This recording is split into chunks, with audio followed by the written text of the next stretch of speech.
प्रिय भाई बहनों, आज की रोटी की हर सदस्य व्यक्तियों के लिए येशू ख्रिस्तांची मधुर नावाचे प्रेम नमस्कार। आज की दिनांक 25 मे 2024 शनिवार। खूप छान। मग देवाने जे काही घडवलेले ते सर्व पाहिले आणि ते खरोखरच चांगले होते। उत्पत्ती 1 अध्याय 31 वचन। देवाने हे विश्व आणि त्यात जे काही आहे ते 6 दिवसात निर्माण केले। त्याला त्याची सर्व निर्मिती चांगली वाटली। जेव्हा त्याने 6व्या दिवशी सृष्टीचे कार्य उत्तम प्रकारे पूर्ण केले, तेव्हा त्याला त्याची निर्मितीबद्दल आनंद झाला आणि तो खूप चांगले असल्याचे ओळखले। आजही तो निर्माण करत आहे आणि त्याची सर्व निर्मिती त्याच्या डोळ्यासमोर आहे। तो त्याचे निरीक्षण करत राहतो आणि त्याची दृष्टीपासून लपलेले काही नाही। अरे, देवाची बुद्धी आणि ज्ञान या दोन्हीची संबंधीचे खोली। रोमन 11 अध्याय 33 वचन। जेव्हा देवाने पृथ्वीचा पाया घातला आणि ती निर्माण केली, तेव्हा देवाची देवदूतांनाही ते चांगले वाटले आणि आनंद झाला। नोकरी देवाची मनुष्य त्याबद्दल नोंद करतो आणि म्हणतो, मग सगळ्याची तारे एकत्र गायले आणि सर्व देवाची पुत्र आनंदाने ओरडले। अय्यूब 38 अध्याय 7 वचन। आजही पृथ्वीवरील सर्व सृष्टी आपल्याला निर्माणकर्त्या देवाची आठवण करून देतात। आकाश देवाची गौरवाची घोषणा करतो आणि आकाश त्याची हस्तकला दर्शवते।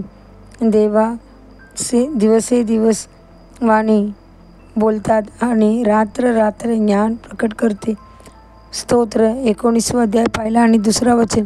जेव्हा स्तोत्रकर्ता देवाची निर्मितीवर चिंतन करतो, तेव्हा तो देवाची स्तुती करतो आणि म्हणतो, हे परमेश्वर, तुझी कामे किती विपुल आहेत। बुद्धीने तू त्या सर्वांना घडवले आहेत।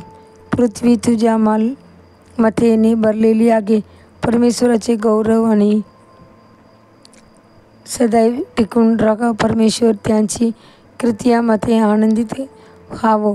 स्तोत्र 104 अध्याय 24 आणि 31 वचन।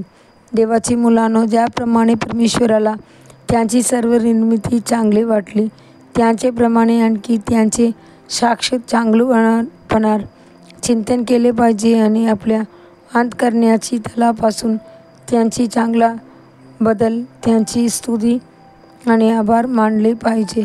जे दिवस देवाला चांगले वाटले, हे सर्व दिवस आपल्यासाठी खरंच चांगले आहेत। या जगातील लोक काही दिवसांना अशुभ किंवा अशुभ दिवस मानतात। आपण अशा आचरणात कधीच पडू नये आणि देवाचे कोप सहन करू नये।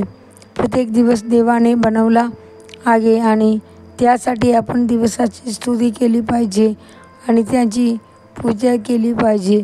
प्रेषित पौलाने लिहितो, देवाची प्रत्येक सृष्टी चांगली आहे आणि आभार मानून स्वीकारल्यास काहीही नकारलेले जाऊ शकत नाही। 1 तिमोथी अध्याय 4 वचन 4। देवाची मुलांनो, त्याची प्रत्येक कृती प्रभूच्या दृष्टीने चांगले आणि आनंददायक असावी।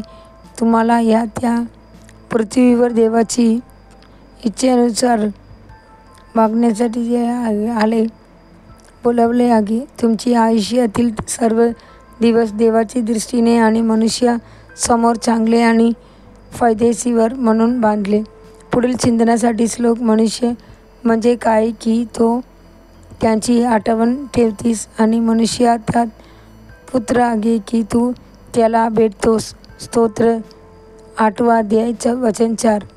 दिवसासाठी बायबल वचन। सकाळी 1 इतिहास 25 अध्याय 27 वचन। संध्याकाळी जॉन 9 अध्याय 1 ते 23 वचन। धन्यवाद।